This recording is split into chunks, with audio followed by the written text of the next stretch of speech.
بسم اللہ الرحمن الرحیم. السلام علیکم. پروگرام علم و حکمت میں خوش آمدید. میں ہوں محمد حسن الیاس. ناظرین کرام، ہماری کوشش ہوتی ہے کہ مسائل کا علمی تجزیہ کیا جائے، لوگوں کی ایجوکیشن بھی ہو، لوگ یہ جانیں بھی کہ مختلف الخیال علماء جب مختلف نقطہ نظر اپناتے ہیں ان کا مختلف استدلال بھی ہوتا ہے، لیکن آپس میں شائستگی کے ساتھ، تحمل کے ساتھ، بردباری کے ساتھ آپ کیسے اپنا نقطہ نظر پیش کرتے ہیں. ہمارے معاشرے میں بالعموم یہ فضا نہیں ہے. جہاں پر اختلاف ہوتا ہے، جہاں پر نقطہ نظر کا تفاوت ہوتا ہے، وہاں مناظرانہ فضا پیدا ہو جاتی ہے، ایک ایگریسو ڈیبیٹ کا ماحول ہوتا ہے. ہم ہمیشہ کوشش کرتے ہیں کہ ٹھنڈے دل و دماغ سے، تحمل کے ساتھ، علمی انداز میں اور ایجوکیشنل انداز میں محض اپنے نقطہ نظر کو واضح کریں، اور جو کچھ استدلالات دنیا میں سامنے آتے ہیں اس پر غامدی صاحب کی رائے بھی جانیں. اسی سلسلے کو لے کر ایک دفعہ پھر حاضر خدمت ہیں. آغاز کرتے ہیں. سابق ہمارے ساتھ تشریف فرمائیں جناب جاوید احمد غامدی صاحب. السلام علیکم غامدی صاحب. وعلیکم السلام. ہم صاحب ایک موضوع پر آپ سے استفادے کا ہم نے آغاز کیا تھا. استدلال پر آنے سے پہلے قرآن مجید کی ایک آیت بھی زیر بحث ہے. میں چاہتا ہوں ابتدا میں چند تمہیدی کلمات اس پر بھی آپ فرمائیں کہ کتنی ضرورت ہے ہمارے معاشرے میں کہ ہم مختلف خیال رکھنے کے باوجود، مختلف منہج رکھنے کے باوجود، مختلف زاویہ نظر رکھنے کے باوجود، اگر محض تبادلہ خیال، مکالمہ، ٹھنڈے دل و دماغ سے بس اپنی بات پہنچا دینا اور اس کے بعد دوسرے کو اسپیس دینا، دوسرے کو یہ مارجن دینا کہ وہ اپنی رائے پر قائم رہے، کتنی ضرورت ہے اس کی؟ اور اگر یہ ماحول نہ ہو تو اس سے اوور آل جو اسلام کی اورینٹیشن ہے، غیر مسلم ہمیں دیکھتے ہیں، اس پر کیا منفی اثر پڑتا ہے؟ اسلام تو بہت بڑی چیز ہے. ہمارے عمومی علمی رویے ہمارے پورے وجود پر اثر انداز ہوتے ہیں. یعنی یہ معاملہ صرف مذہبی مباحث تک محدود نہیں رہتا. اگر ہم نے اپنی اچھی تربیت نہیں کی، چیزوں کو دیکھنے کا کیا انداز ہونا چاہیے، علمی مباحث میں اختلاف ہو جائے تو کیا رویہ اختیار کرنا چاہیے، اپنی بات کس طرح کہنی چاہیے، دوسرے کی بات کس طرح سننی چاہیے، اس کی تربیت اگر ہم نے مذہبی معاملات میں نہیں کی تو یہ چیز صرف مذہبی معاملات تک محدود نہیں رہے گی، یہ اس سے آگے بڑھ کر ہماری طبیعت بنے گی. چنانچہ یہ دیکھ سکتے ہیں آپ کہ ہمارے ہاں جب لوگوں کے درمیان سیاسی اختلافات ہوئے ہیں تو وہاں پھر اس طبیعت کا ظہور کس طریقے سے ہوتا ہے. لوگ ایک دوسرے کو گالی دیتے ہیں، وہ ایک دوسرے کی تغلیط اور تردید کرنے میں اس کی عزت نفس تک کا خیال نہیں رکھتے، وہ اس کو کسی خاص جگہ پر رکھ کر اس کو بعض نام دینا شروع کر دیتے ہیں. وہ چیز جس کو قرآن مجید نے تنابز بالالقاب کہا ہے اور اس کو ممنوع قرار دیا ہے، اس تک کا ارتکاب اچھے خاصے پڑھے لکھے لوگ، یونیورسٹیوں کے پروفیسر، اساتذہ، وہ تک کرنے لگ جاتے ہیں. تو اس کا مطلب کیا ہے؟ اس کا مطلب یہ ہے کہ ہم نے کسی دائرے میں بھی اپنی یہ تربیت نہیں کی کہ ہم اختلاف کس طریقے سے کریں گے. اسی وجہ سے میں نے یہ بات عرض کی تھی اور بارہا اس کی جانب توجہ دلائی ہے کہ مسلمانوں کے اندر تنقیدی رویہ کیا ہوتا ہے، اس کی تربیت ہی نہیں ہوئی. ہمیں یہ بتایا ہی نہیں گیا کہ تنقید تنقیس نہیں ہوتی. کسی کا نقص نکالنا، کسی کے عیوب تلاش کرنا، عیب چینی کرنا، کسی کا تمسخر اڑانا، یہ سب برائی کی باتیں ہیں، گناہ کی باتیں ہیں. ان میں سے کسی کا ارتکاب نہیں ہونا چاہیے. ہمارے ملک میں کیا بلکہ پوری دنیا میں لوگ مذہب کے معاملے میں، سیاست کے معاملے میں، معیشت کے معاملے میں، معاشرتی اقدار کے معاملے میں، سماجیات کے باب میں بہت سی چیزوں سے اختلاف کرتے ہیں. یہ اختلاف اصل میں انسان کا حسن ہے. یعنی وہ چیزوں کو مختلف زاویوں سے دیکھتا ہے تو اس سے چیزوں کی تنقیح کا عمل ہوتا ہے. انسان کا معاملہ یہ نہیں ہے کہ مجھے یا آپ کو کوئی کامل علم دے دیا گیا ہے. ہم سب کے سب عام انسان ہیں، سوچتے ہیں، بعض چیزیں نظر انداز ہو جاتی ہیں، بعض چیزوں کی طرف میری توجہ نہیں ہوگی. جب آپ مجھ پر تنقید کرتے ہیں، تنقید کو برے معنی میں نہیں لیں، یعنی میری بات کی تنقید کرتے ہیں، اس پر سوالات اٹھاتے ہیں، اس کے بارے میں اپنا نقطہ نظر بیان کرتے ہیں، تو کیا ہوتا ہے یہ ہے کہ جن چیزوں کی طرف میری توجہ نہیں ہوئی یا تو وہ چیزیں نمایاں ہو جاتی ہیں، اور یا یہ ہوتا ہے کہ میں نے اپنی طرف سے تو بات جو کچھ سمجھی بیان کی، لیکن اس کے لیے شاید موضوع الفاظ تلاش نہیں کر سکا، موضوع تعبیریں تلاش نہیں کر سکا. بارہا آپ نے دیکھا ہے کہ ایک بات ہم پر بالکل واضح ہوتی ہے لیکن 10 مرتبہ غور کرنا پڑتا ہے کہ اس بات کو اب کس طرح بیان کیا جائے کہ اس کا حقیقی معنی میں ابلاغ بھی ہو جائے، یہ کمیونیکیٹ بھی ہو جائے. یہ مشکل چیزیں ہیں. تو ان سب چیزوں میں جو چیز مدد کرتی ہے وہ لوگوں کی تنقید ہے. یعنی لوگوں کی تنقید سے مراد چیزوں کا علمی جائزہ لینا. تنقید کا مطلب یہ ہوتا ہے. ہم تنقید کا مطلب ہی یہ سمجھتے ہیں کہ ہمیں دوسرے کو نیچا دکھانا ہے. یہ جو مختلف گروہ ہیں، مختلف فرقے ہیں، ان کے علماء ہیں، یہ بات سمجھ لینی چاہیے کہ سب ہمارے علماء ہیں. یعنی ہر وہ شخص، وہ بریلوی ہے، وہ دیوبندی ہے، وہ اہل حدیث ہے، وہ سلفی ہے، وہ کسی بھی نقطہ نظر کے حاملین میں سے ہے، وہ ماضی میں تھا، وہ آج ہے. یہ سب کے سب محمد الرسول اللہ صلی اللہ علیہ وسلم کی امت کے لوگ ہیں. اور اگر آپ قرآن مجید کی روشنی میں دیکھیں تو وہ یہ کہتا ہے کہ انما المؤمنون اخوہ، سب تمہارے بھائی ہیں. تو بھائیوں کی حیثیت سے ہم ایک دوسرے کی خیرخواہی میں بعض چیزوں کی طرف توجہ دلاتے ہیں. یہ توجہ دلانا ہی اصل میں علم کی ترقی کا باعث بنتا ہے. اس کو نہ کسی کی تردید پر محمول کرنا چاہیے، نہ کسی کے خلاف بات کرنے پہ محمول کرنا چاہیے. یہ سب سے بڑا سبق ہے جو ہمیں عمومی زندگی میں حاصل کرنا چاہیے کہ ہم ایک دوسرے سے سیکھیں. یعنی وہ آدمی جو مجھ سے کسی سیاسی معاملے میں اختلاف کرتا ہے، وہ اصل میں مجھے کچھ سکھا رہا ہے. وہ دوسرا پہلو میرے سامنے رکھ رہا ہے. وہ مجھے یہ بتا رہا ہے کہ تم کسی شخص کی محبت میں فلاں فلاں چیزوں کو نظر انداز کر رہے ہو، یا کسی پارٹی کی محبت میں فلاں چیزوں سے صرف نظر کر رہے ہو. تو یہ دیکھیے کتنی بڑی خدمت ہے. یہی معاملہ مذہبی چیزوں میں بھی ہوتا ہے. قرآن مجید کی کسی آیت کو آپ پڑھ رہے ہیں، آپ نے اس میں لفظ کو نظر انداز کر دیا، آپ نے موقع کلام کو نظر انداز کر دیا. میں نے یہی غلطی کر ڈالی، میں نے آپ پر تنقید کی، آپ نے مجھ پر تنقید کی، تو ان چیزوں کی طرف میری توجہ ہوئی جن کو میں نظر انداز کر بیٹھا تھا، جن پر میری نگاہ نہیں پڑی تھی. یہ بات کہ میں کسی چیز کو کیسے نظر انداز کر سکتا ہوں، یہ تکبر ہے، یہ علم نہیں ہے. علم عاجزی سکھاتا ہے. نہیں، میں انسان ہوں، مجھ سے غلطی ہو سکتی ہے.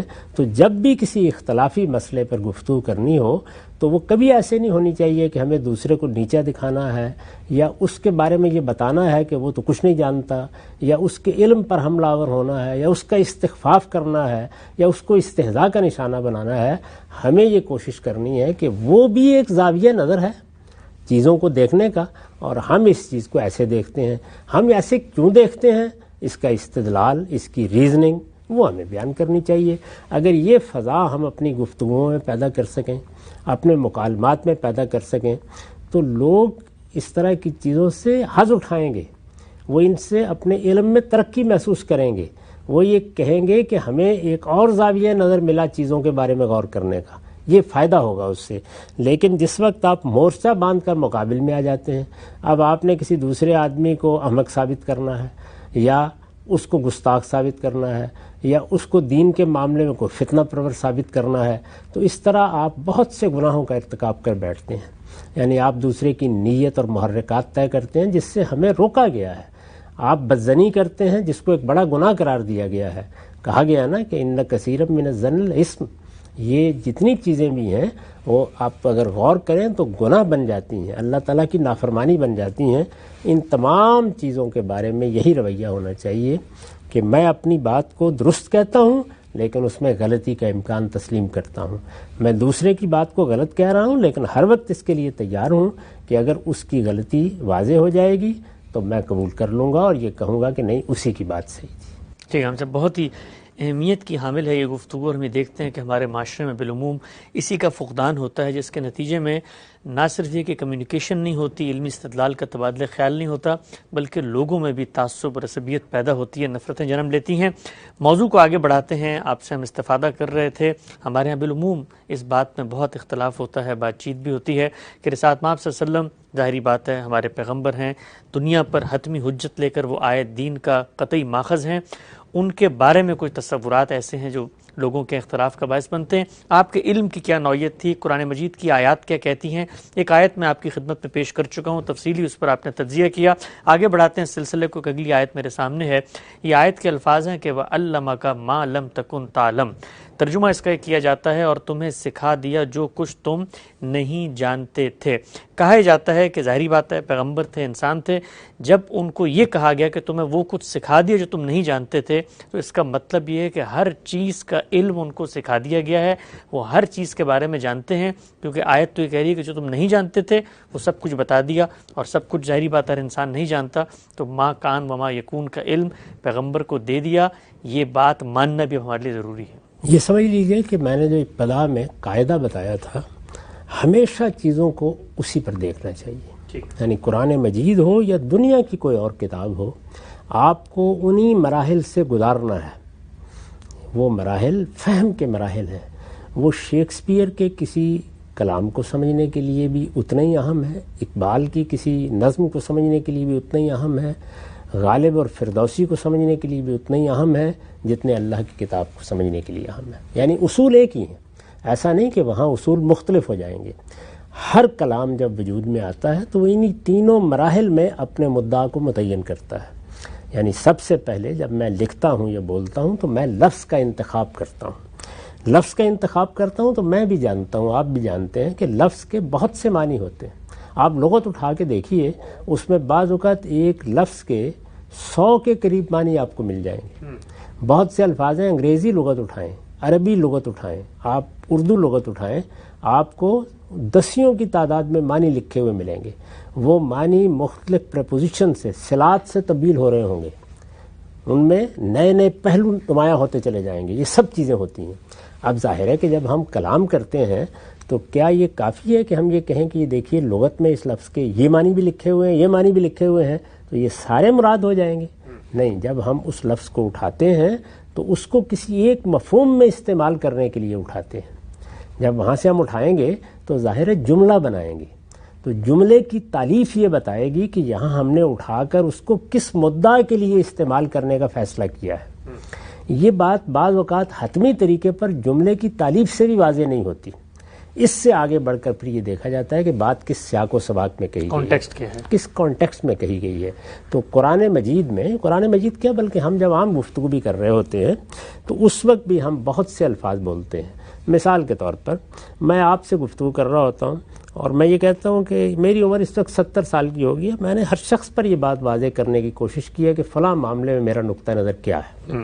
اب یہاں ہر شخص کو آپ اگر لغت سے اٹھا کے دیکھیں تو آپ یہ کہیں گے کہ ہر شخص سے مراد دنیا کا ہر شخص ہے.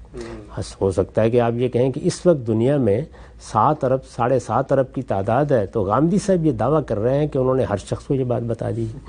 آپ اس سے بھی آگے چلے جائیں اور آپ یہ کہیں کہ ہر شخص سے مراد تو آج کا ہر شخص بھی ہے، ماضی کا ہر شخص بھی ہے، مستقبل کا ہر شخص بھی ہے. تو زبان ایسے کام نہیں کرتی. یعنی اس میں جب یہ الفاظ بولے گئے ہیں تو یہ ایک سیاق میں بولے گئے ہیں. وہاں ہر شخص کا مدعا بھی اس سیاق نے طے کر دیا ہے. اس میں بعض اوقات ہر شخص سے مراد آپ کے مخاطبین ہوتے ہیں، بعض اوقات آپ کی قوم ہوتی ہے، بعض اوقات آپ کی برادری اور قبیلے کے لوگ ہوتے ہیں، بعض اوقات کسی جماعت کے لوگ ہوتے ہیں، بعض اوقات آپ کے احباب کے لیے یہ لفظ استعمال ہو جاتا ہے جن کی تعداد ہو سکتا ہے 10 بھی نہ ہو. تو یہ سب چیزیں کیا چیز بتاتی ہے؟ یہ وہ سیاق و سباق بتاتا ہے. تو یہاں پر بھی یہی صورتحال ہے جس طرح میں نے اس سے پہلے عرض کیا کہ سورہ آل عمران کی اس آیت میں اللہ تعالیٰ ایک خاص سیاق میں ایک بات بیان کر رہے ہیں. اس میں جملے کا ایک حصہ حذف ہو گیا ہے. جملے کا وہ حصہ اگر آپ الگ کر کے نکالیں تو اور نکلے گا، آپ اس کے سیاق میں رکھ کے نکالیں تو بالکل اور بات ہے. یعنی سیاق یہ تھا اس کا، جیسے کہ میں نے وضاحت سے آپ کو بتایا کہ اللہ تعالیٰ نے آخر لوگوں کو اس تکلیف سے کیوں گزارا. اگر الگ الگ کرنا ہی مقصود تھا، جیسے کہ بتا گیا نا کہ اللہ تعالیٰ الگ الگ کرے گا، کون منافق ہے کون مومن ہے الگ کرے گا.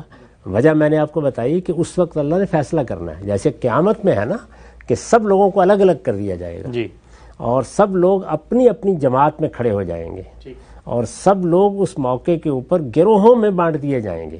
یعنی کون ہیں جو اصحاب الیمین ہیں، کون اصحاب الشمال ہیں، کون السابقون ہیں. قرآن مجید نے بتایا نا کہ سب کے سب اپنے اپنے گروہوں میں چلے جائیں گے.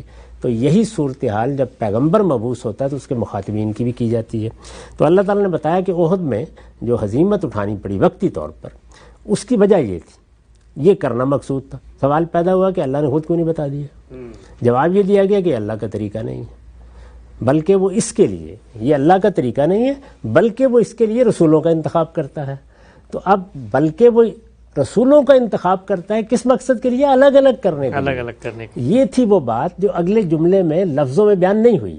اس کو پیچھے سے سمجھ لینا چاہیے تھا. جیسے ہی آپ پیچھے سے اس کو سمجھیں گے تو بالکل واضح ہو جائے گا کہ اللہ تعالیٰ یہ کہہ رہے ہیں کہ میں نے یہ آزمائش برپا کی، اس آزمائش کو برپا کرنے کا مقصود یہ تھا کہ لوگ الگ الگ ہو جائیں.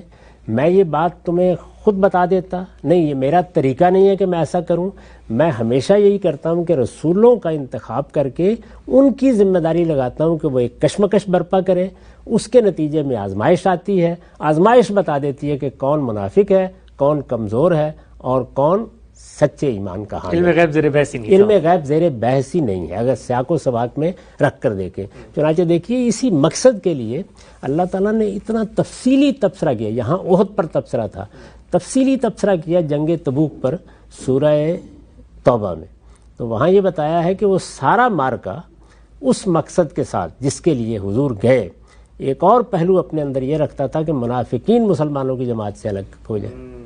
چنانچہ رسالت میں آپ صلی اللہ علیہ وسلم کو بڑی محبت سے، بڑے التفات سے توجہ دلائی گئی کہ آپ نے اپنی کریم النفسی سے ان لوگوں کو اجازت دے دی، اف اللہ ان کا، اللہ آپ کو معاف کرے، آپ کو اجازت نہیں دینی چاہیے تھی، یہ مقصد ختم ہو گیا اس کے نتیجے میں۔ تو اللہ تعالیٰ اس طریقے سے پیغمبروں کی موجودگی میں وہ امتحان برپا کرتا ہے جس سے لوگوں کو الگ الگ کیا جاتا ہے تاکہ وہ عدالت جو پیغمبروں کے ذریعے سے لگی ہے اس کا فیصلہ سنایا جا سکے اور وہ فیصلہ نافذ ہو جائے۔ تو کیا کیا ہم نے وہاں؟ ہم نے یہ کیا کہ اس کو اس کے سیاق میں رکھ کے دیکھا۔ اب اس آیت کو، یہ سورہ نساء میں ہے، اس کو بھی ذرا اس کے سیاق میں رکھ کے دیکھیے کہ یہ بات کیا ہے جو یہاں بیان ہو رہی ہے۔ دیکھیے ارشاد فرمایا ہے وَلَوْلَا فَضْلُ اللَّهِ عَلَيْكَ وَرَحْمَتُهُ، یہ 113 آیت ہے سورہ نساء کی۔ وَلَوْلَا فَضْلُ اللَّهِ عَلَيْكَ وَرَحْمَتُهُ لَهَمَّتْ طَائِفَةٌ مِّنْهُمْ أَن يُضِلُّوكَ وَمَا يُضِلُّونَ إِلَّا أَنفُسَهُمْ وَمَا يَضُرُّونَكَ مِنْ شَيْءٍ وَأَنزَلَ اللَّهُ عَلَيْكَ الْكِتَابَ وَالْحِكْمَةَ وَعَلَّمَكَ مَا لَمْ تَكُنْ تَعْلَمْ وَكَانَ فَضْلُ اللَّهِ عَلَيْكَ عَظِيمًا۔ تم پر اللہ کی عنایت اور اس کی رحمت نہ ہوتی ہے پیغمبر تو ان میں سے ایک گروہ نے تو فیصلہ کر لیا تھا کہ تمہیں راہ راست سے ہٹا کر رہے گا، درا حالے کہ وہ اپنے سوا کسی کو راہ راست سے نہیں ہٹا رہے، راہ راست سے ہٹا کے رہے گا، وہ اپنے سوا کسی کو راہ راست سے نہیں ہٹا رہے اور نہ تمہیں کوئی نقصان پہنچا رہے ہیں۔ اب اس پر یہ ہوا وہ تمہیں کس طرح راہ راست سے ہٹا سکتے ہیں، یہ جملہ مقدر ہے۔ پیچھے کیا بیان ہوا تھا؟ وہ اپنے سوا کسی کو راہ راست سے نہیں ہٹا سکتے، انہوں نے فیصلہ کر لیا تھا کہ تمہیں راہ راست سے ہٹائیں گے۔ الفاظ کیا ہیں؟ لَهَمَّتْ طَائِفَةٌ مِّنْهُمْ أَن يُضِلُّوكَ، یعنی پہلے سیاق سمجھ لیں، ایک گروہ نے یہ فیصلہ کر لیا تھا ان لوگوں میں سے، تمہارے مخاطبین میں سے، اگر اللہ کی رحمت نہ ہوتی، اگر اللہ کی عنایت نہ ہوتی تو یہ تو اس بات پر تلے ہوئے تھے کہ تمہیں راہ راست سے ہٹا دیں گے، یہ ان کا مقصد تھا۔ اب مجھے یہ بتائیے کہ راہ راست کہاں سے ملتی ہے؟ اللہ کی طرف۔ وہ اہدنا الصراط المستقیم جس کی ہم دعا کرتے ہیں وہ اللہ دیتا ہے۔ یہ راہ راست ہم کو ملی ہے، کس ذریعے سے ملی ہے؟ اس ہدایت کے ذریعے سے جو رسول اللہ پر نازل ہوئی ہے۔ یعنی اب دنیا میں قیامت تک اس کے سوا تو کوئی راہ راست کا طریقہ نہیں واضح ہے۔ یعنی راہ راست سے مراد ظاہر ہے کہ یہاں پر کوئی سائنس کے معاملے میں یا معاشرت کے معاملے میں راہ راست نہیں ہے، دین کے معاملے میں یہ بھٹکا دینا چاہتے ہیں، یہ راہ راست سے ہٹا دینا چاہتے ہیں۔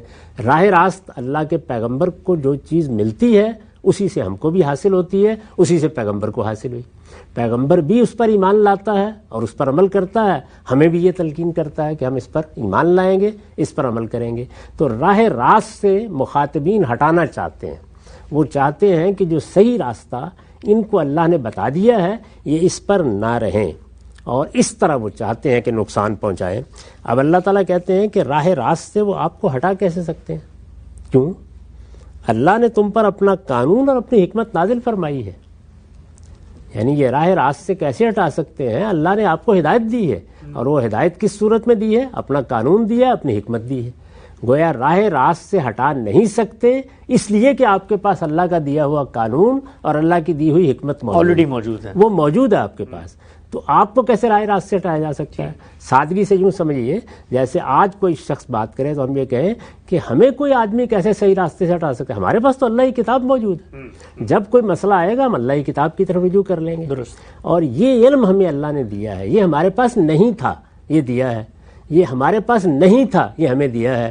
تو یہ کس سیاق میں ہم بات کر رہے ہیں؟ اللہ کی ہدایت کے، اللہ کی ہدایت کے سیاق میں، جس سے وہ راہ راست، وہ اللہ کی دی ہوئی صراط مستقیم کو ہماری نگاہوں سے اوجھل کر دینا چاہتے ہیں، یہ ہے سیاق۔ اب اس سیاق میں یہ جملہ آیا ہے کہ اللہ نے تم پر اپنا قانون اور اپنی حکمت نازل فرمائی ہے، اور تمہیں وہ کچھ سکھایا ہے جو تم نہیں جانتے تھے. سیاق کیا ہوا؟ اور اس طرح تمہیں وہ کچھ سکھایا ہے جو تم نہیں جانتے تھے. یعنی یہ ہدایت تمہارے پاس آئی ہے. ما کنت تدری مل کتاب ولا الایمان. دوسری جگہ اس کو اس طرح بیان کیا ہے، آپ نہیں جانتے تھے اس سے پہلے کہ کتاب کیا چیز ہوتی ہے، ایمان کیا چیز ہوتا ہے، قانون کیا چیز ہوتی ہے، ایمان و اخلاق کی چیزیں کیا ہوتی ہیں. یعنی یہاں پر یہ نہیں بیان کیا جا رہا کہ آپ جو کچھ نہیں جانتے تھے وہ سب آپ کو آج سکھا دیے. نہیں، یہ بتایا ہے کہ وہ راہ راست کا علم جس سے آپ واقف نہیں تھے، جو عرصے سے لوگوں کی نگاہوں سے اوجھل ہو چکا تھا. چونکہ عرب میں ایک لمبے عرصے سے ہم یہ جانتے ہیں کہ کوئی پیغمبر نہیں آیا تھا، تو اس لیے اللہ کی ہدایت جو تھوڑی بہت دین ابراہیمی کی صورت میں موجود تھی اس میں بڑی بدعت داخل ہو چکی تھی. اس کا متعین ہونا، اس کا واضح ہونا، اس کا ایک ہدایت بن کے، روشنی بن کے آنا، اس کو سامنے رکھ کر قرآن کہتا ہے کہ قد جاءکم من اللہ نور و کتاب مبین. یہ کتاب مبین نہیں آئی، روشنی آ گئی ہے تمہارے پاس. تو وہ روشنی، وہ راہ راست، اس کے بارے میں یہ جملہ تھا. جملہ اپنے سیاق و سباق میں ایک خاص معنی دے رہا تھا. اس کو جب آپ نے اس کے سیاق سے ہٹا دیا تو اب اس کے وہی معنی بن گئے جس کا میں نے ابھی مثال دے کے آپ کو کچھ واضح کرنے کی صحیح کی ہے کہ میں نے ہر کا لفظ بولا، آپ نے لغت میں ہر کا لفظ دیکھا اور ساری دنیا پر اس کو پھیلا دیا. اور اس طرح میری بات کی حماقت مجھ پر واضح ہوئی کہ میں کیا کہہ بیٹھا ہوں. درا حالے کہ جس سیاق میں میں نے وہ ہر کا لفظ بولا تھا وہاں بات بالکل واضح تھی. تو آپ دیکھیے اس کا ترجمہ جب میں نے کیا ہے تو وہ کتنا واضح ہو جاتا ہے. تم پر اللہ کی عنایت اور اس کی رحمت نہ ہوتی ہے پیغمبر، تو ان میں سے ایک گروہ نے تو فیصلہ کر لیا تھا کہ تمہیں راہ راست سے ہٹا کر رہے گا، درا حالے کہ وہ اپنے سوا کسی کو راہ راست سے نہیں ہٹا رہے اور نہ تمہیں کوئی نقصان پہنچا رہے ہیں. اس کے بعد ایک جملہ مقدر ہے، وہ تمہیں کس طرح راہ راست سے ہٹا سکتے ہیں؟ اللہ نے تم پر اپنا قانون اور اپنی حکمت نازل فرمائی ہے اور اس طرح تمہیں وہ چیز سکھائی ہے جو تم نہیں جانتے تھے، اور اللہ کی تم پر بڑی عنایت. اچھا، اب یہ مضمون قرآن مجید میں 10 مقامات پر آیا ہے کہ اللہ کا بڑا فضل ہوا ہے، بڑی عنایت ہوئی ہے. اللہ تعالیٰ نے تمہیں یہ ہدایت آسمان سے دی ہے، قرآن نازل کیا ہے. یہ اسی ہدایت کا ذکر ہے اور اسی کو دوسری جگہ بیان کیا ہے کہ یہ بات اس سے پہلے نہیں معلوم تھی کہ خدا کی متعین شریعت کیا ہے، اس کے احکام و حدود کیا ہیں. اللہ نے یہ سب کچھ دیا اور رسالت مآب صلی اللہ علیہ وسلم اس کی بنیاد پر خود بھی راہ راست پر کھڑے ہوئے اور پوری دنیا کے لیے بھی صراط مستقیم کے ہادی اور رہنما بن گئے. اس کا ذکر ہو رہا ہے. یہاں وہ مضمون ہی نہیں ہے، لیکن یہ کہ جب آپ اس کو سیاق سباق سے ہٹا دیں گے تو پھر میں نے عرض کیا کہ لفظ کے کوئی بھی معنی آپ بیان کر سکتے ہیں. بڑی خوبصورتی سے آپ نے بڑی مفصل انداز میں ایک ایک پہلو واضح کیا اس آیت کا کہ کیسے جب ہم کلام کے کانٹیکسٹ کو اگنور کر دیتے ہیں تو اس سے جو متعین معنی ہے. اچھا، ایک اور چیز ہم سے بتائیے گا کہ اس کانٹیکسٹ کو سامنے رکھ کے جو عام طور پہ معنی کیا جاتا ہے اگر ہم ڈالیں تو کیسے قرآن مجید کی آیت خود اس کو اگل دیتی ہے، اس کو قبول نہیں کرتی. مثلا یہ کہ وہ تمہیں راہ راست سے ہٹانا چاہتے ہیں، ظاہری بات ہے جس راہ راست پہ تم ہو.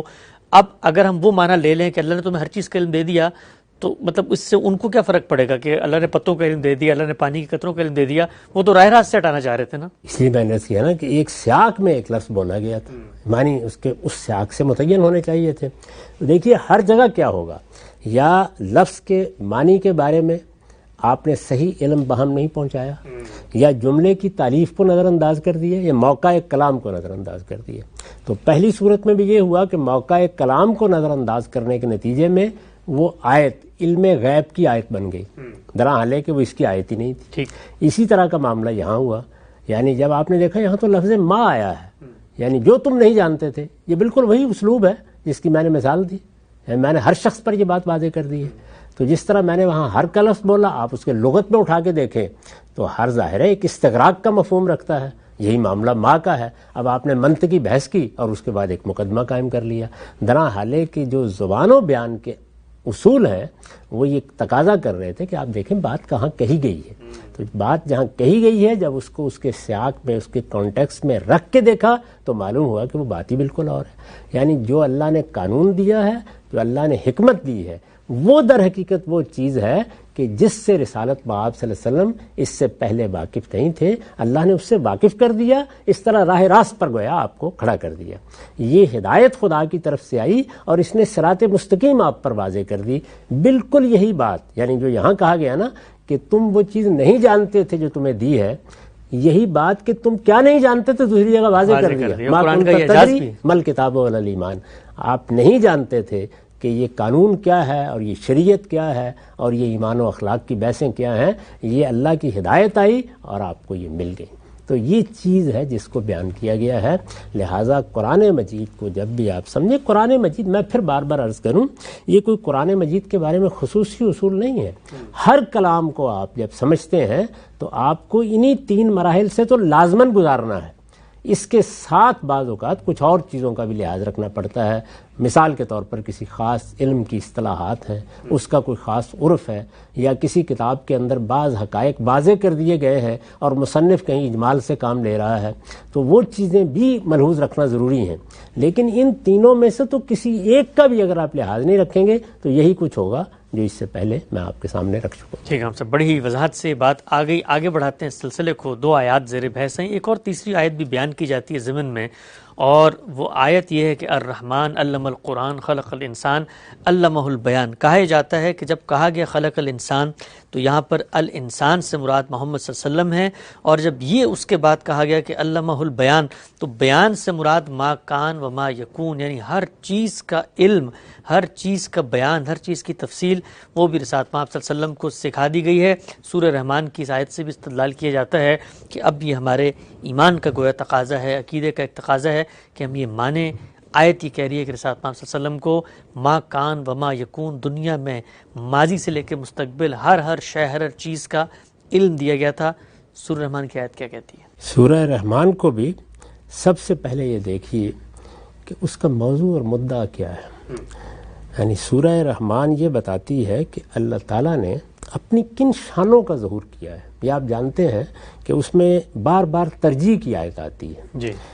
ترجیح کی وہ آیت کیا ہے؟ فَبِأَيِّ آلَاءِ رَبِّكُمَا تُكَذِّبَانِ. تم اس پروردگار کی کن کن شانوں کو جھٹلاؤ گے. اس میں مختلف پہلوؤں سے اللہ تعالیٰ کی ان شانوں کو، ان کرشموں کو بیان کیا گیا ہے. وہ جو اس کی خلقت میں ظاہر ہوئے ہیں، وہ جو اس کے سنن میں ظاہر ہوتے ہیں، وہ جو اس کے فیصلوں میں ظاہر ہوں گے، وہ جو قیامت میں ہمارے سامنے جنت کی صورت میں آئیں گے. یہ تمام باتیں گویا سورہ میں بیان کی گئی. سورہ کا جو اسلوب ہے وہ ایک طرح سے بہت خوبی کے ساتھ توجہ دلانے کا اسلوب ہے. یعنی اگر تم غور کرو، اگر تم سمجھو تو یہ حقائق تمہارے سامنے آئیں گے. اب اس پورے سورہ کے اندر جو بات ہے اس کو سامنے رکھیے اور پھر دیکھیے کہ وہاں مدعا کیا ہے، یعنی کیا بات ہے جو کہی گئی. الرحمن علم القرآن، یعنی بات کہاں سے شروع ہوئی؟ رحمان نے قرآن کی تعلیم دی. یعنی اللہ تعالیٰ نے ہماری ہدایت کے لیے جو سامان کیا وہ کیا کیا؟ وہ یہ کہ قرآن اتارا. اسی آیت سے میں نے بار بار توجہ دلائی ہے کہ یہاں علامہ کا لفظ جس بانی میں استعمال ہوا ہے وہ کیا مفہوم ہے؟ وہ یہ ہے کہ اللہ نے قرآن مجید کو اس وضاحت کے ساتھ، اس بیان کے ساتھ نازل کیا ہے کہ ہر چیز جو دین سے متعلق ہے وہ واضح ہو گئی. یہاں بھی دیکھیے ہر چیز. جی. اب میں ہو سکتا ہے کہ یہ بات بیان کرتے ہوئے کسی وقت یہ کہوں کہ اللہ تعالیٰ نے اس کتاب میں ہر چیز واضح کر دی، سب کچھ واضح کر دیا، سب کچھ واضح کر دیا ہے. اسی طریقے سے جیسے خود قرآن نے کہا تفصیلاً لکل شیء، ہر چیز کی تفصیل کر دی ہے. تو یہاں بھی ہر سے مراد کیا ہے؟ دین سے متعلق ہر چیز، ہدایت سے متعلق ہر چیز، یعنی جو قرآن کا موضوع ہے اس سے متعلق ہر چیز. تو اللہ تعالیٰ نے یہ قرآن سکھایا. اچھا، اس میں جو اللہ تعالیٰ کی صفت بیان ہوئی ہے وہ کیا ہے؟ رحمان. یہ پیچھے دیکھیے جس آیت کو ہم نے ابھی پڑھا اس کی ابتدا کہاں سے ہوئی تھی؟ اگر اللہ کا فضل اور اس کی رحمت نہ ہوتی جی تو اللہ تعالیٰ یہ صراط مستقیم نہ دکھاتا. اللہ نے کرم فرمایا کہ یہ دکھا دی، اب یہ راہ راست سے نہیں ہٹا سکتے. تو اللہ اپنی رحمت اس کو قرار دیتا ہے کہ اس نے کیا کیا؟ اس نے قرآن سکھایا ہے. اس میں کوئی شبہ ہی نہیں ہے کہ ہم سب کی سب سے بڑی ضرورت اس دنیا میں کہ اگر یہ دنیا امتحان کے لیے بنی ہے اور اگر اس کا نتیجہ جزا و سزا کی صورت میں نکلنا ہے تو سب سے بڑی یہاں پر عنایت کیا ہوگی؟ ہماری ہدایت کا اہتمام کیا جائے. یہی وجہ ہے کہ جو سب سے بڑی دعا ہمیں سکھائی گئی ہے وہ سورہ فاتحہ ہے. اور سورہ فاتحہ کس چیز کی دعا ہے؟ اہدنا الصراط المستقیم. سب سے بڑی دعا یہی ہے جو ہم کرتے ہیں، اس لیے کہ یہ دعا قبول ہونی چاہیے ہر حال میں. ممکن ہے روٹی نہ ملے، ممکن ہے کسی موقع پر ہمیں جنگ و جدال سے سابقہ پیش آ جائے، کوئی مصیبت آ جائے، کوئی بیماری آ جائے. ان سب کے اثرات سے بھی ہم پناہ مانگتے ہیں اللہ کی اور اس کی رحمت کی توقع رکھتے ہیں، لیکن ان میں سے ہر چیز چھوٹی ہے اگر ہم ہدایت سے محروم ہیں، کیونکہ یہ سب چیزیں جتنی ہیں یہ اپنے اثرات محدود رکھتی ہیں. بھوک آئی ہے تو زیادہ سے زیادہ کیا ہوگا؟ چند دن کا فاقہ ہو جائے گا، اس سے بھی آگے بڑھ گئے موت واقع ہو جائے گی، لیکن موت کے بعد تو زندگی شروع ہونی ہے۔ تو میں نے عرض کیا کہ اگر یہ دنیا امتحان کے لیے بنی ہے اور اگر اس کا نتیجہ جزا و سزا ہے اور وہ جزا و سزا ابدی ہے، تو پھر سب سے بڑی نعمت، سب سے بڑی اللہ کی عنایت یہ ہوگی کہ ہمیں ہدایت دے دے۔ تو یہاں اس لیے رحمان کی صفت استعمال کی، الرحمن علم القرآن، یعنی رحمان نے قرآن سکھایا ہے۔ اچھا، کیوں قرآن سکھایا ہے؟ یعنی یہ طریقہ کیوں اختیار کیا اللہ تعالیٰ نے کہ وہ قرآن کے ذریعے سے تعلیم دے؟ اس کی آگے دلیل بیان کی ہے۔ دلیل کیا بیان کی ہے؟ خلق الانسان علمہ البیان، انسان کو اللہ نے پیدا کیا ہے اور اس کو نطق اور بیان کی صلاحیت دی ہے، وہ بھی اپنی بات کا ابلاغ کرتا ہے اور اس کے ذریعے سے علم پہنچاتا ہے، اس کے ذریعے سے ہدایت پہنچاتا ہے۔ اللہ نے بھی یہی طریقہ اختیار کیا۔ تو آپ یہ دیکھیے کہ کتنی مدلل بات ہے جس سے اس کی ابتدا کی گئی ہے۔ یہاں نہ سیاق میں نہ سباق میں، اس کے آگے کیا ہو رہا ہے؟ آگے قرآن مجید نے وہ جو ہدایت دی ہے اس کی تفصیل شروع ہو جاتی ہے، الشمس والقمر بحسبان والنجم والشجر یسجدان۔ یہاں جو چیز سکھائی گئی ہے وہ قرآن ہے، اور انسان کو وہ تعلیم دی گئی ہے، ظاہر ہے وہ رسالت میں آپ صلی اللہ علیہ وسلم کو بھی دی گئی ہے، آپ کی وساطت سے ہمیں بھی دی گئی ہے۔ کیوں دی گئی ہے؟ اس لیے کہ ہمارے اندر نطق اور بیان کی صلاحیت ہے، ہم بھی علم کا ابلاغ اسی طرح کرتے ہیں اور اسی سے سیکھتے ہیں۔ اللہ نے بھی یہی طریقہ اختیار کیا ہے۔ تو اتنی مدلل بات جو ہے اس کو آپ نے غارت کر دیا، تو سورہ کا سارا تعلق ہی بےمانی ہو گیا۔ چنانچہ دیکھیے میں نے اس کا ترجمہ کیا ہے، رحمان نے قرآن کی تعلیم دی، اللہ کے نام سے جو سراسر رحمت ہے، جس کی شفقت ابدی ہے، رحمان نے قرآن کی تعلیم دی اس لیے کہ اس نے انسان کو پیدا کیا ہے، اسے نطق و بیان کی صلاحیت عطا فرمائی ہے، کیونکہ یہ صلاحیت تمہیں دی گئی ہے اور یہی تمہارے علم کا ذریعہ ہے۔ اگر غور کر کے دیکھیں تو یہ بیان ہے کہ جو ہمارے لیے اللہ تعالیٰ کی سب سے بڑی عنایت بن جائے، اور اسی کی بنیاد پہ امتحان ہے ہمارا۔ آج ہم سب گونگے ہو جائیں، سارا علم صفر کے نقطے پر کھڑا ہو جائے، بہت اہم بات۔ ابلاغ ہی سے ہو رہا ہے۔ اتنی بڑی بات تھی جو قرآن مجید نے یہاں بیان کی، اور ہم نے اپنی خاص جو فضائل بیان کرنے کی ذہنیت ہے اس کو کیا صورت دے دی۔ یعنی یہ کیوں غلطی ہوتی ہے؟ یہ غلطی اس وقت ہوتی ہے کہ یا تو ہم اپنے ذہن میں کوئی خاص مدعا رکھ کے قرآن کے پاس چلے جاتے ہیں، اور یا اس وجہ سے ہوتی ہے، ایسے میں نے پہلے عرض کیا کہ یا لفظ کو نظر انداز کر دیتے ہیں، جملے کی تعلیف کو یا اس کے موقع کلام کو۔ یہاں موقع کلام یہ تھا کہ رحمان نے رحمت فرمائی اور قرآن کی تعلیم دی، یہ بتانا مقصود تھا کہ کیوں قرآن کے ذریعے سے لوگوں کی ہدایت کی ہے۔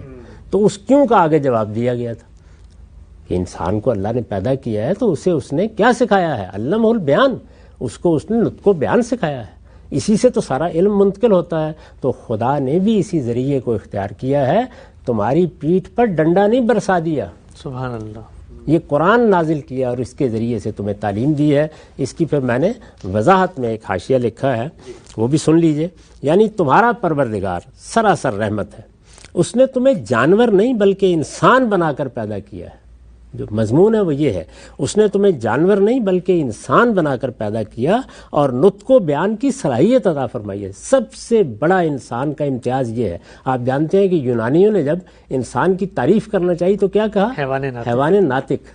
قرآن مجید نے اصل میں اسی کو بیان کیا ہے۔ سب سے بڑی چیز یہ صلاحیت بتاتی ہے، یہ جو نطق اور بیان کی صلاحیت ہے یہ بتاتی ہے کہ تم ایک صاحب عقل اور صاحب ادراک ہستی ہو، خیر و شر میں تمیز کر سکتے ہو، کلیات سے جزیات اور جزیات سے کلیات بنا سکتے ہو، استدلال، استنباط اور اجتہاد کی صلاحیت رکھتے ہو۔ اس کے بعد ضروری تھا کہ تم سے بات کی جائے، کیونکہ تمہیں یہ صلاحیتیں دی گئی ہیں، تو اب تمہیں ہدایت اگر دینی تھی تو بات کر کے دینی تھی۔ تمہارے پروردگار نے یہی کیا ہے، اور تمہاری پیٹھ پر تادیب کا تازیانہ برسانے کی بجائے قرآن کے ذریعے سے تمہاری تعلیم کا اہتمام کر دیا ہے۔ یہ ہے مدعا اس کا۔ تو اس طرح سمجھنا چاہیے۔ آپ فرض کیجئے کہ کوئی آدمی یہ کہتا ہے کہ نہیں ہم اس طرح نہیں سمجھیں گے، تو اس کے معاملات کو اس پر چھوڑ دینا چاہیے۔ ہمارا یہ کام نہیں ہے کہ ہم کسی کو لازماً اپنی بات منوا لیں، ہمارا کام یہی ہونا چاہیے کہ ہم صحیح بات کو صحیح استدلال سے واضح کر دیں، اور ہمیشہ خود بھی اس کے لیے تیار رہیں کہ ممکن ہے ہم ہی بات سمجھنے میں غلطی کھا گئے ہوں، تاکہ خود ہمارے لیے بھی علم کا دروازہ کھلا رہے۔ ٹھیک ہے، ہم یہ نقطہ آپ نے واضح فرمایا۔ قرآن مجید کی اس آیت کے اندر جو ایک بہت بڑا ایک آفاقی مضمون ہے اس کو بھی آپ نے واضح فرمایا۔ اچھا، ایک اور چیز ہم سے بتائیے گا، ہمارے عام طور پہ یہ بھی ایک تاثر ہوتا ہے کہ آپ ایک مروجہ مفہوم ہے، اس سے کوئی فضیلت کی بات نکل رہی ہے، جب اس سے کوئی مختلف بات کوئی آدمی بیان کرنا چاہے گا تو یہ بھی کہا جاتا ہے کہ دیکھیں اس کے اندر تو اتنی معنویت، اتنی گہرائی تھی، آپ نے اس کو ایک دوسرے رخ پہ لے گئے. تو اصل میں تو جب ہم اس کو حقیقی مدعا کو سمجھیں گے تو اصل رخ تو تب واضح ہوگا نا، چاہے اس میں بڑی بات بیان ہو رہی ہے چاہے چھوٹی بات. سارا زور ہی اس پر لگانا چاہیے. یہ تو اللہ تعالیٰ کو فیصلہ کرنا ہے. وہ تو بعض اوقات ہدایت کے لیے مکھی اور مچھر کی مثال دیتا ہے. تو وہ ہم کیا کریں گے؟ وہ کام کریں گے کہ جو اس وقت کے مخاطبین نے کیا کہ وہ مکھی اور مچھر میں الجھ کے رہ گئے. اور یہاں تو میں نے آپ کو بتایا کہ بہت بڑی بات بیان کی ہے. یعنی فلسفے اور حکمت کا عظیم مضمون ہے جو 2 جملوں میں قرآن نے سمیٹ دیا ہے. یہ بتایا ہے کہ اللہ تعالیٰ نے یہ کیوں طریقہ اختیار کیا کہ پیغمبر بھیجے، کتابیں نازل کرے، ان کے ذریعے سے تمہاری ہدایت کا اہتمام کرے. یہ رحمت کیوں ہوئی ہے؟ اللہ تعالیٰ نے جانوروں کے لیے جبلی ہدایت کا اہتمام کیا ہوا ہے. ہمارے لیے بھی کر سکتا تھا، ہماری پیٹھ پر تازیانہ بھی برس سکتا تھا. یہ بھی ہو سکتا تھا کہ ہم جس طرح جانوروں کو صداتے ہیں اسی طریقے سے ہمیں بھی صدانے کے لیے کوئی مخلوق دائیں بائیں کھڑی ہوتی. لیکن اللہ نے عنایت فرمائی اور وہ یہ کہ ہماری خلقت میں یہ خوبی رکھی کہ ہم نطق اور بیان کی صلاحیت لے کے آئے ہیں. یہ صلاحیت اصل میں ہمارے ادراک کا، ہمارے استدلال کا، ہماری عقل کا ظہور بنتی ہے. اور یہ صلاحیت ہے جس کو سامنے رکھ کر اللہ تعالیٰ نے قرآن نازل کیا ہے. تو قرآن کے ذریعے سے کیوں تعلیم دی ہے اس کی دلیل آگے بیان کی ہے.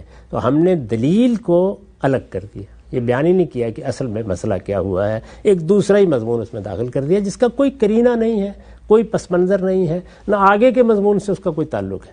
آگے کیا ہوا ہے؟ آگے اللہ تعالیٰ نے اس دنیا میں جو اس کی خلقت کے اندر چیزیں نمودار ہوئی ہیں ان سے استدلال کر کے بات سمجھانی شروع کر دی.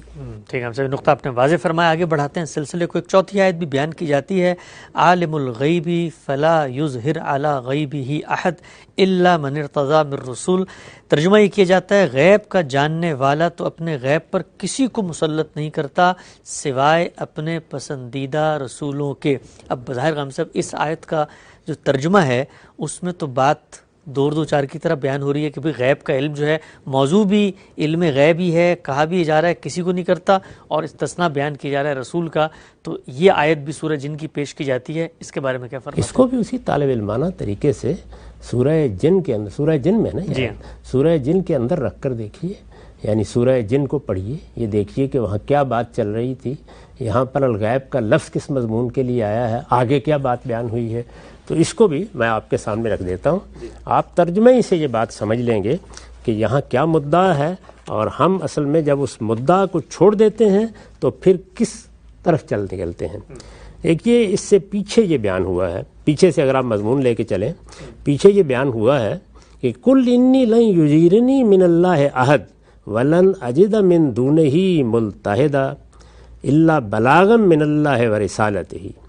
یعنی اس میں بیان کیا گیا ہے کہ مجھے اللہ کے غضب سے کوئی پناہ نہیں دے سکتا اور نہ میں اس کے سوا کوئی ملجا کبھی پا سکوں گا. ٹھیک، یعنی یہاں سے مضمون شروع ہوا ہے. مجھے اللہ کے غضب سے کوئی پناہ نہیں دے سکتا اور نہ میں اس کے سوا کوئی ملجا کبھی پا سکوں گا. میرا کام صرف یہ ہے کہ مجھے اللہ کی طرف سے پہنچانا ہے اور اس کے پیغامات تمہیں دینے ہیں. ٹھیک، یعنی یہ گویا بات بیان کی گئی ہے کہ پیغمبر کا اصلی کام کیا ہے.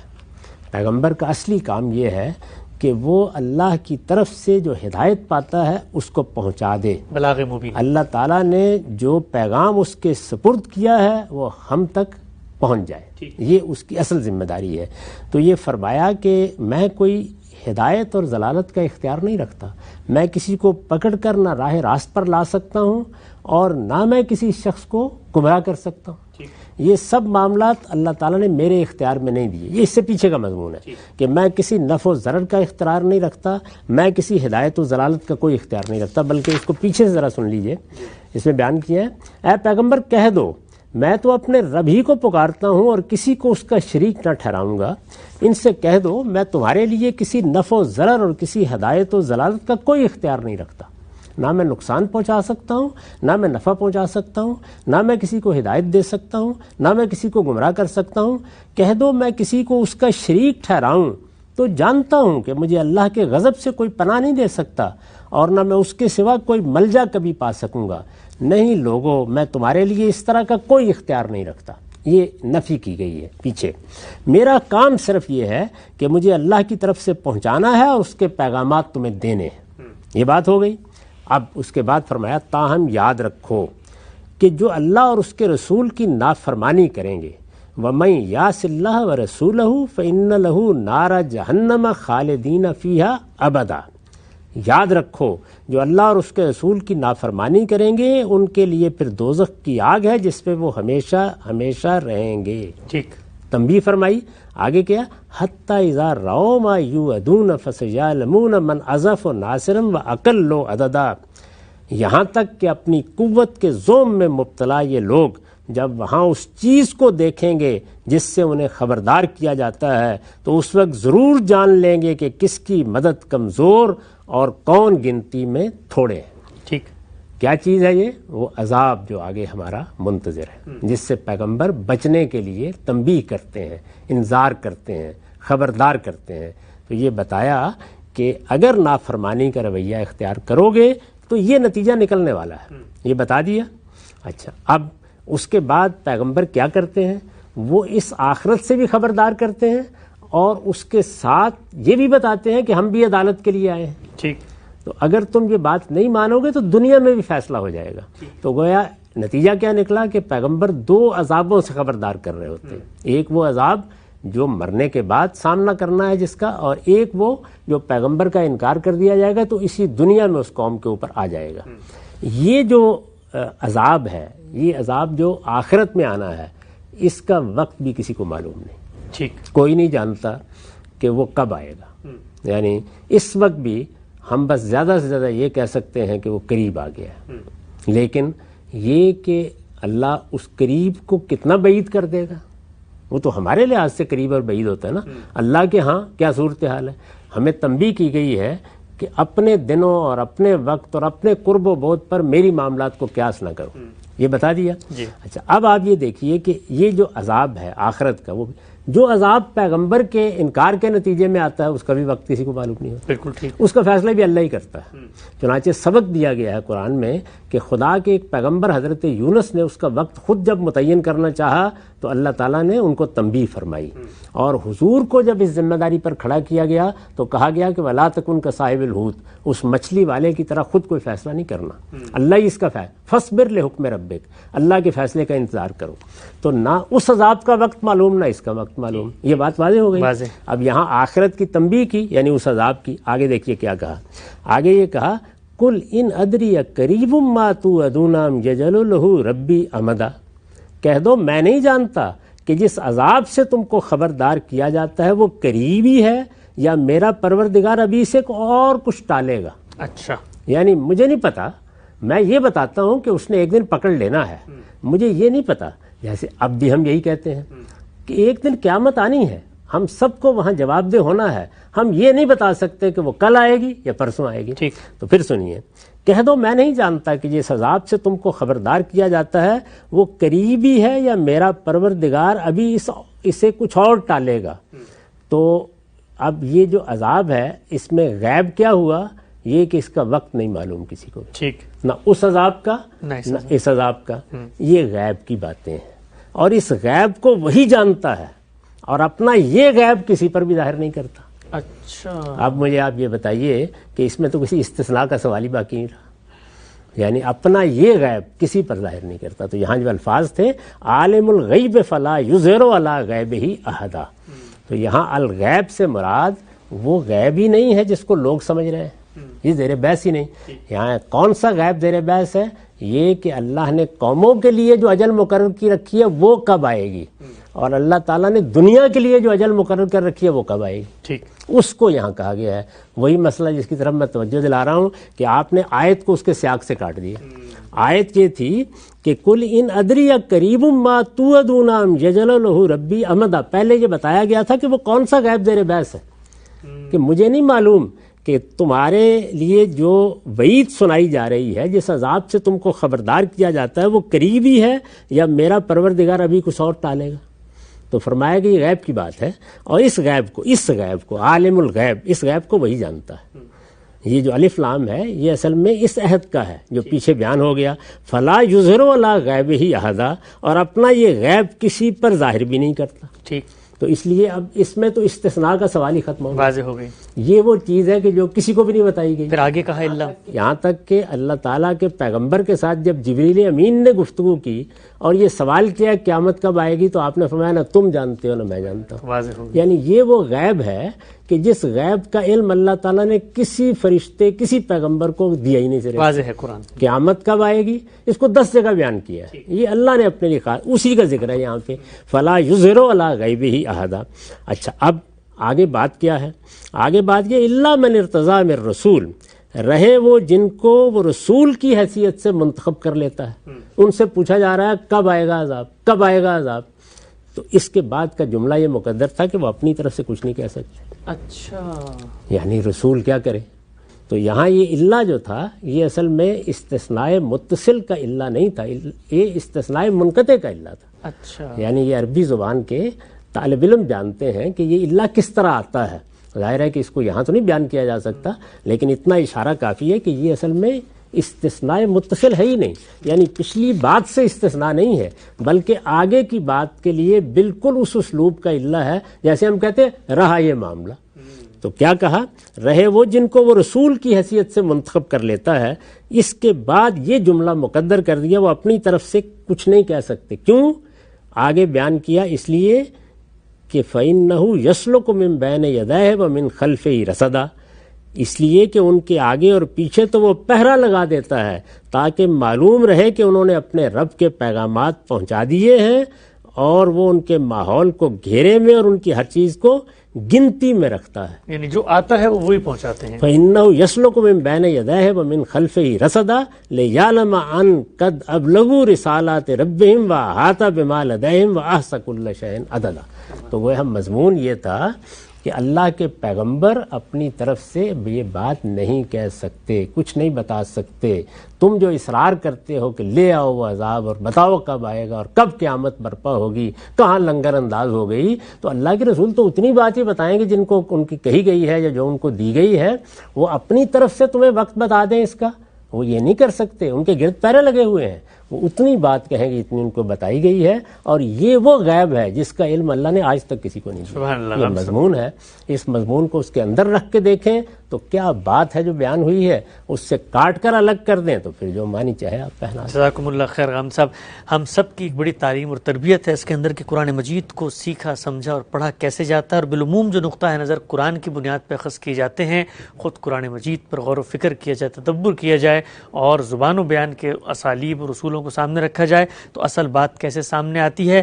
استفادے کا عمل جاری ہے. رسالت محمد صلی اللہ علیہ وسلم کے علم غیب کی کیا نوعیت تھی، کچھ اور آیات بھی ہیں، کچھ اور احادیث بھی ہیں، وہ بھی غامدی صاحب کے سامنے رکھیں گے اور اسی اپنائیت اور درد دل کے ساتھ کہ ان کا نقطہ نظر وہ شائستگی کے ساتھ پیش کر رہے ہیں. اور اگر کہیں کوئی اختلاف ہے تو لوگوں کو حق ہے کہ وہ اپنے اختلافات پر قائم رہیں. پروگرام کا وقت یہاں پہ ختم ہوتا ہے. اجازت دیجیے. اللہ حافظ.